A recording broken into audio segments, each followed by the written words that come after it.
दोस्तों, स्वागत है आपका एक बार फिर से हमारे चैनल अ वॉइस जंक्शन में। वीडियो को शुरू करने से पहले हमारा आपसे निवेदन है कि आप चैनल को सब्सक्राइब कर लीजिए और बेल को जरूर दबाएं। दोस्तों, उत्तर प्रदेश के इलाहाबाद में एक लड़का रहता है जिसका नाम अर्जुन सिंह होता है। वह अपने माता पिता का इकलौता बेटा है और अर्जुन के पिताजी एक कंपनी में चपरासी का काम करते हैं और अर्जुन की माँ सिलाई का काम करती है। दोस्तों, अर्जुन बचपन से ही पढ़ाई में कमजोर था। अर्जुन आवारागर्दी में इधर-उधर बहुत ज्यादा घूमता रहता था, जिस वजह से अर्जुन के माता-पिता अर्जुन को रोजाना डांटते थे और उसे समझाते थे, लेकिन अर्जुन अपने माता-पिता की बात नहीं मानता था। अपने माता-पिता के जज्बातों को नहीं समझता था। अर्जुन बचपन से ही गलत संगति में पड़ा हुआ था, जिस वजह से ना तो वह पढ़ाई पर ध्यान दे पाता और ना ही अपने घर पर। दोस्तों, एक दिन की बात है जब अर्जुन के पिताजी शहर से वापस घर की ओर आ रहे थे, तब अर्जुन के पिताजी ने अर्जुन को ताश खेलते हुए देख लिया था, लेकिन अर्जुन के पिताजी ने अर्जुन को उस वक्त कुछ नहीं कहा। जब अर्जुन घर आया तो अर्जुन के पिताजी ने पूछा कि बेटा तुम कहाँ थे, तो अर्जुन बोला पिताजी मैं स्कूल गया था। पिताजी को पता था कि अर्जुन झूठ बोल रहा है, लेकिन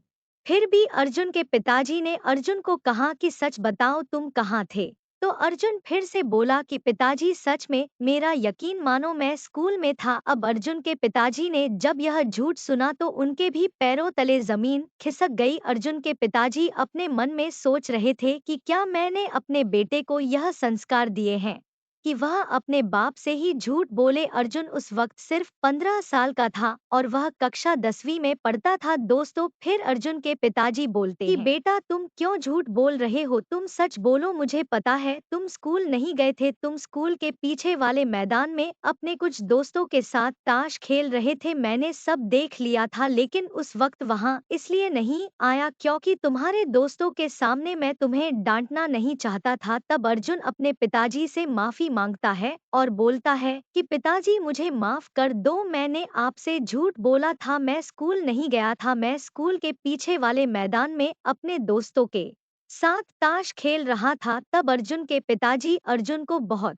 समझाते हैं और अर्जुन समझ जाता है और वह अच्छी तरह से अपनी पढ़ाई लिखाई पर ध्यान देता है। अर्जुन के पिताजी कहते हैं कि मैं इतनी मेहनत और मजदूरी करके तुझे पढ़ा रहा हूँ और तुझे बिल्कुल भी मेरी मेहनत की कद्र नहीं है तू क्यों ऐसे काम करता है, तुझे आखिर किस चीज की कमी है, तू जो चीज मांगता है हम तुझे वह सब चीज ला कर देते हैं, फिर भी तू ऐसे कम क्यों कर रहा है। तब अर्जुन के पास कई जवाब नहीं होता है। अर्जुन लगातार अपने पिताजी से माफी मांगता है कि पिताजी मुझे माफ कर दो, आज के बाद मैं यह सब काम नहीं करूंगा। कुछ दिन होते हैं और अर्जुन फिर से उस मैदान में जाता है और वहां पर फिर से वही ताश खेलकर अपने पिताजी के द्वारा दी हुई फीस के पैसे उड़ा देता है। जब अर्जुन के पिताजी के पास स्कूल से फीस का नोटिस आता है, तब अर्जुन के पिताजी पुनः चौंक जाते हैं कि मैंने अभी तो अर्जुन को फीस के पैसे दिए थे, फिर अर्जुन ने वह सब पैसे कहाँ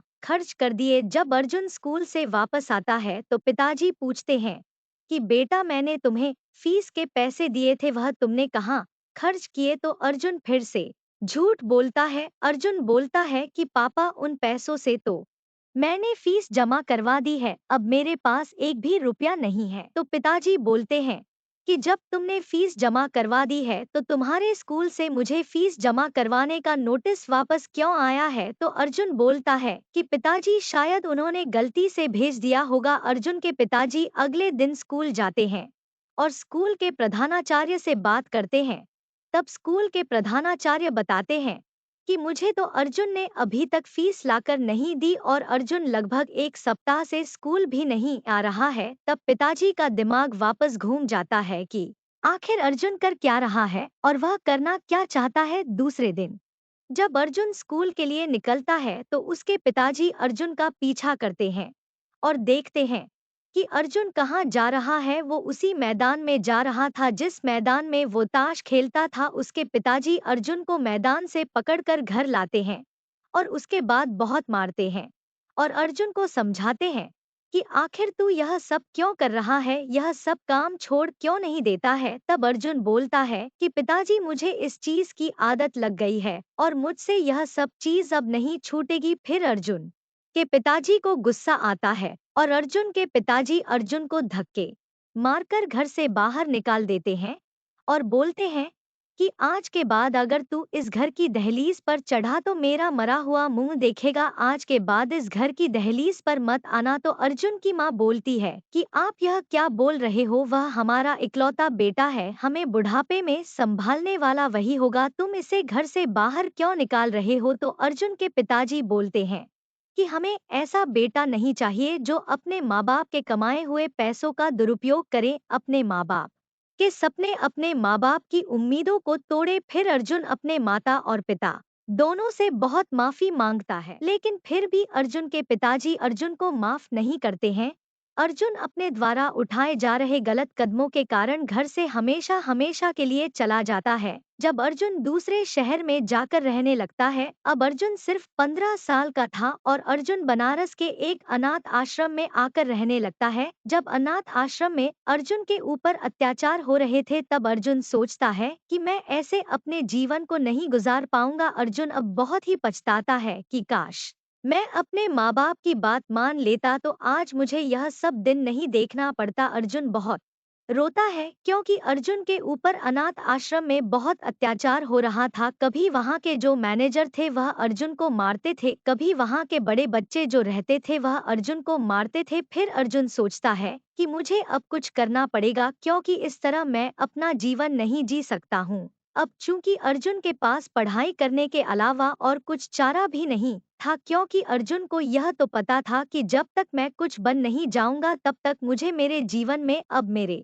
पछतावे पर किए हुए का फल नहीं मिलेगा, तब तक मुझे पढ़ना पड़ेगा। फिर अर्जुन अनाथ आश्रम के बच्चों के साथ पढ़ाई करने लगता है। अर्जुन 10वीं कक्षा में पूरे अनाथ आश्रम में प्रथम आता है। प्रथम आने पर अर्जुन को अनाथ आश्रम के सभी बच्चे अच्छे से देखने लगे थे और सब उसको अपना दोस्त मानने लगे। उसके बाद अर्जुन जब 11वीं कक्षा में जाता है तब भी अर्जुन पढ़ने में बहुत अच्छा बनता है। अर्जुन बहुत मेहनत करता है क्योंकि अर्जुन ने बचपन से पढ़ाई बहुत कम की थी और वह हमेशा से गलत लोगों के साथ गलत संगति का शिकार था। फिर जब अर्जुन का 11वीं का रिजल्ट आता है तो अर्जुन उसमें भी उत्तीर्ण होता है। उसके बाद अर्जुन कक्षा 12वीं की पढ़ाई करता है, लेकिन जब कक्षा 12वीं की पढ़ाई करने जाता है और वह एग्जाम देने जाता है तब परीक्षा हाल में उसके साथ कुछ कक्षा अध्यापक ने गलत व्यवहार किया था। क्योंकि अर्जुन अनाथ था, इसके लिए परीक्षा हाल में उपस्थित जो टीचर थे उन्होंने अर्जुन को कक्षा में नहीं बैठने दिया और अर्जुन की परीक्षा की कॉपी छीन ली। और उसका कारण यह था कि अर्जुन अनाथ था और छोटी जाति का था, इसलिए अर्जुन को बोला गया कि तुम इस क्लास में नहीं बैठ सकते, तुम्हें नीचे बैठकर परीक्षा देना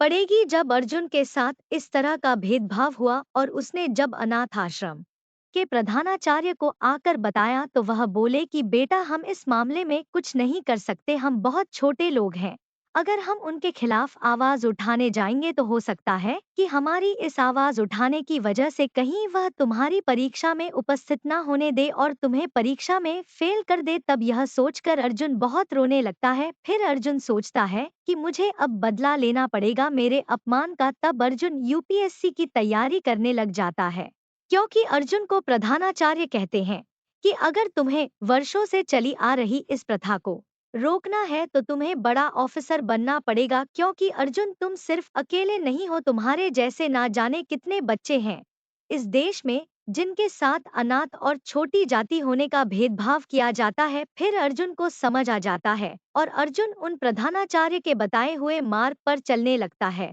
और अर्जुन कई वर्षों तक कलेक्टर बनने के लिए बहुत कठिन मेहनत करता है और एक आईएएस ऑफिसर बन जाता है। अर्जुन को पता होता है कि इन सभी कार्यों की देखरेख कलेक्टर करता है, इसलिए अर्जुन भी बहुत कठिन संघर्षों के बाद एक दिन कलेक्टर बन जाता है। जब अर्जुन कलेक्टर बनने के बाद उस स्कूल में जाता है और उस स्कूल में जिस कक्षा अध्यापक ने अर्जुन के साथ बुरा बर्ताव किया था उसे अर्जुन निलंबित करवा देता है। उसके बाद अर्जुन शहर की देखरेख करता है, व्यवस्था करता है और अर्जुन वापस उस अनाथ आश्रम में जाता है जिस अनाथ आश्रम से वह निकला था। अर्जुन अनाथ आश्रम में जाकर अनाथ आश्रम के सबसे वरिष्ठ व्यक्ति से मिलता है, उनके चरण छूता है और अनाथ आश्रम का जो मुख्य आदमी था वह भी अर्जुन को देखकर बहुत खुश होता है। अर्जुन की आंखों में भी आंसू थे क्योंकि जब अर्जुन का बुरा समय चल रहा था जब अर्जुन के माँ बाप ने अर्जुन को धक्के मारकर घर से बाहर निकाल दिया था। तब उस स्थिति में जिसने उसे संभाला था वह केवल वही व्यक्ति था, अनाथ आश्रम का मुख्य आदमी जो पूरे अनाथ आश्रम को देखता था। फिर एक दिन अर्जुन का तबादला उत्तर प्रदेश के कानपुर शहर में होता है। दोस्तों, अर्जुन के माता पिता इलाहाबाद में रहते हैं। अर्जुन का तबादला कानपुर में हुआ था और अर्जुन कुछ काम से उस वक्त कानपुर से इलाहाबाद आया था। इलाहाबाद आकर जब वह अपने माँ बाप के घर पहुंचा तो उसके माँ बाप घर पर नहीं थे। जब उसने पड़ोसी से पूछा तो पड़ोसी ने बताया कि बेटा वह तो लगभग 5 साल पहले ही यह घर बेचकर कहीं चले गए हैं, हमें नहीं पता वह कहाँ गए। तब अर्जुन को लगाता है कि आखिर इस घर को खरीदा किसने। तब वह घर के मालिक के पास जाता है और पूछता है कि यह घर तुमने जिस व्यक्ति से खरीदा है क्या तुम्हें पता है कि वह व्यक्ति अभी कहाँ है। तो मकान मालिक बोलता है कि सर हमें तो नहीं पता इस घर के पुराने मालिक कहाँ गए, हमने तो यह घर 5 साल पहले ही खरीद लिया था। उसके बाद ना तो हमें इस घर के मालिक दिखे और ना ही इस घर की मालकिन देखी। फिर अर्जुन इलाहाबाद शहर में जो वृद्ध आश्रम होता है वहां जाकर देखता है, क्योंकि अर्जुन को अंदाजा होता है कि जब माता पिता के आगे पीछे कोई नहीं था, माता पिता अकेले थे, तो वह वृद्ध आश्रम के अलावा और कहीं नहीं जा सकते हैं। अर्जुन थोड़ा सा दिमाग लगाता है और इलाहाबाद शहर के हर एक वृद्ध आश्रम में जाता है, लेकिन वहां पर भी उसे उसके माता पिता नहीं मिलते। अर्जुन बहुत ढूंढता है, लेकिन अर्जुन लगभग 1 सप्ताह तक अपने माता पिता की खोज इलाहाबाद में करता है, लेकिन उसे अपने माता पिता नहीं मिलते। जब अर्जुन इलाहाबाद से वापस अपनी कार में बैठकर कानपुर के लिए जा रहा होता है, तभी उसे सड़क किनारे एक बूढ़ा व्यक्ति दिखता है जो जूते पॉलिश कर रहा होता है। क्योंकि अर्जुन अपने पिताजी को पहचान लेता है और वह अपने ड्राइवर से कहता है कि ड्राइवर 2 मिनट गाड़ी रोको, मैं अभी आया। जब अर्जुन जाता है और वह बोलता है कि मुझे आपने पहचाना, तो अर्जुन के पिताजी बोलते हैं कि तुम कौन हो, मैं तुम्हें नहीं पहचानता, तुम यहाँ क्या लेने आए हो। तब अर्जुन बोलता है कि पिताजी मैं तुम्हारा वही नालायक बेटा हूँ जिसको तुमने धक्के मारकर घर से बाहर निकाला था। यह सुनते ही अर्जुन के पिताजी की आंखों में आंसू आ जाते हैं और अर्जुन के पिताजी अर्जुन को कहते हैं कि बेटा तुम्हारी माँ सही कहती थी, हमारे बुढ़ापे का इकलौता तू ही सहारा था और मैंने भी तेरी कद्र नहीं की, तुझे तेरी छोटी सी गलती पर समझाने की बजाय धक्के मारकर घर से बाहर निकाला था, तेरा अपमान किया था। अर्जुन के पिताजी अर्जुन से हाथ जोड़कर बोलते हैं कि मुझे माफ कर दो जो मैंने ऐसा किया। तब अर्जुन अपने पिताजी को उठाकर गले से लगा लेता है और अर्जुन बोलता है कि पिताजी आप मुझे माफ कर दो जो मैंने आपकी बात नहीं मानी, आपने मुझे बहुत समझाया, बहुत डांटा, फिर भी मैंने कभी आपकी बातों को नहीं समझा, मैंने हमेशा आपकी मेहनत का मजाक उड़ाया, आपके कमाए हुए पैसे उड़ाए। तब अर्जुन अपने पिताजी से पूछता है कि पिताजी आप यहाँ क्या कर रहे हो और आपकी यह हालत कैसे हुई। तब अर्जुन के पिताजी बताते हैं कि बेटा जब मैंने तुझे घर से निकाला था उसके 3 साल बाद मेरी नौकरी भी चली गई, कंपनी बंद हो गई थी, जिससे वहां जितने भी कर्मचारी थे वह सभी नौकरी से निकाले गए, सभी बेघर हो गए, क्योंकि हमारे पास और कुछ चारा नहीं था। इसलिए मैंने अपना घर बेचकर मैं और तेरी माँ हम दोनों एक किराए के मकान में एक झोपड़ी में रहने लगे। किराए की जो झोपड़ी थी वह भी कुछ दिन के बाद हमसे छीन ली गई, उसके बाद हम फुटपाथ पर रहकर अपना जीवन गुजार रहे हैं। तब अर्जुन पूछता है कि पिताजी माँ कहाँ है, माँ आपके साथ नहीं दिखाई दे रही है। तब पिताजी बोलते हैं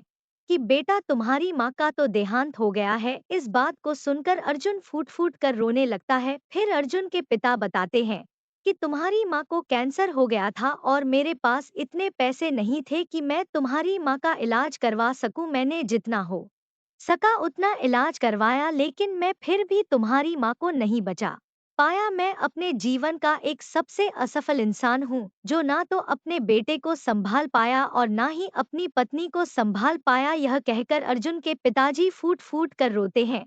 फिर अर्जुन कहता है कि कोई बात नहीं पिताजी, अब मैं आ गया हूँ, चलो मेरे साथ कानपुर, वहाँ का मैं कलेक्टर हूँ। कानपुर शहर में लोग मेरा बहुत मान सम्मान करते हैं, मुझे बहुत मानते हैं, क्योंकि पिताजी मैं उस शहर का कलेक्टर बन गया हूँ और उसके बाद सब कुछ मेरे अनुसार ही उस शहर में काम होता है। यह सुनकर रंजीत के पिताजी रोने लगते हैं कि बेटा यह तुम क्या कह रहे हो क्या तुम सच में कलेक्टर बन गए हो? तो अर्जुन बोलता है कि हाँ पिताजी, आपने सही सुना, मैं कानपुर शहर का कलेक्टर हूँ। तब अर्जुन के पिताजी बहुत रोते हैं।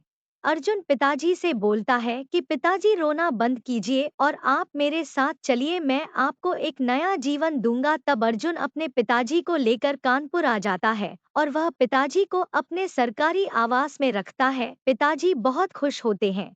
पिताजी हर टाइम खुद को कोसते रहते हैं कि मैंने अपने बेटे के साथ बहुत गलत किया, मैं ना अपने बेटे को संभाल पाया ना अपनी धर्म पत्नी को संभाल पाया। यह कहकर पिताजी बार बार खुद को कोस रहे थे। तब अर्जुन बोला कि पिताजी बस कीजिए, यह जरूरी नहीं है कि जिस चीज के पीछे हम भागे वह चीज हमें मिलती है। कभी कभी जिस चीज के पीछे हम नहीं भागते हैं, किस्मत से वह चीज चलकर हमारे पास आती है। इसी तरह मैंने कभी नहीं सोचा था कि मैं कलेक्टर बनूंगा, लेकिन आज देखिए पिताजी की वो नालायक बच्चा जो अपने माँ बाप की बात कभी नहीं मानता था, हमेशा अपने माता पिता की बातों का अपमान करता था, उनके सपनों का अपमान करता था। आज देखिए मैं कहाँ पर हूँ। पिताजी मैं बहुत खुश हूँ क्योंकि आप मेरे साथ हैं। मैंने आपको पा लिया है, अब मैंने सब कुछ पा लिया है। यह कहकर अर्जुन फिर से अपने पिताजी को गले लगा लेता है। फिर इस तरह अर्जुन के पिताजी अर्जुन के साथ रहने लगते हैं।